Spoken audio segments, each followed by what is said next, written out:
ઘણીવાર આપણે વિચારતા હોઈએ કે અત્યારે મંદી ચાલે છે ને માથે હાથ દઈને આપણે બેઠા હોઈએ. પણ ભાઈઓ, હું એ વાતમાં માનું છું કે મંદી ને એક અવસરમાં ગણવો જોઈએ. મંદી હોય ત્યારે તમારે થોડીક હળવાશ હોય, નિરાંત હોય, કોઈના સાથે ગપસપ કરવી હોય તો પણ તમારી પાસે સમય હોય.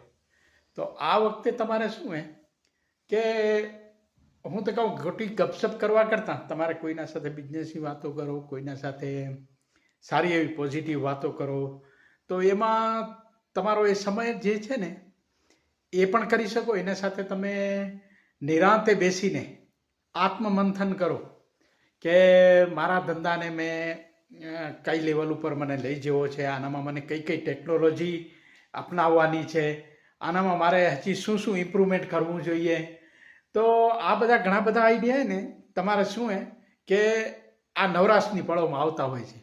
એટલે હું તો માનું છું કે આવા જ્યારે આપણે જનરલી આપણા દક્ષિણ ભારતના અંદર સંક્રાંતિ એટલે આપણો મોટો પર્વ અહીંયાના લોકો ગણતા હોય ને આપણે પણ ગુજરાતી છીએ એટલે આપણે પણ કે આ સંક્રાંતિ સમયે કોઈ એવા નવા કામ ના કરીએ, આ ના કરીએ, એટલે આ કમૂરતા ને બધા લોકો પણ માનતા હોય. તો આ વખતે કે આપણે નવરાશની પળ હોય ત્યારે આપણે થિંકિંગ કરીએ, એમાં વધારે સમય બતાવીએ તો નવા નવા આઈડિયાસ મળે. અને આ જે મંદી છે એને આપણે અવસરમાં બદલવાનો માટે હવે આ મારો બિઝનેસ તો છે, આનું ભવિષ્ય શું છે, આને હજી હું કઈ ટેકનોલોજીની આનામાં કમી પડે છે ને બધા કામો હું પોતે કરું છું, એનામાં મને શું સગવડ છે અને બીજાથી કરાવું તો શું મને ફાયદો થાય.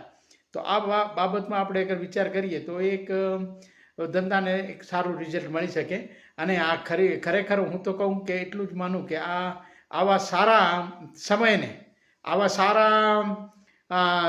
આપણે હંમેશા એમ કે નેગેટિવ તે વિચારતા હોઈએ તો એ ના વિચારવું જોઈએ. અને આવા સારા સમયને આપણે એક પોઝિટિવ થિંકિંગ લઈ કરીને અને તે ધંધાને આપણે, મંદી તો હંમેશા રહેવાની નથી, તો આપણા આ ધંધાને આપણે એક નવી ઊંચાઈએ લઈ જઈ શકીએ.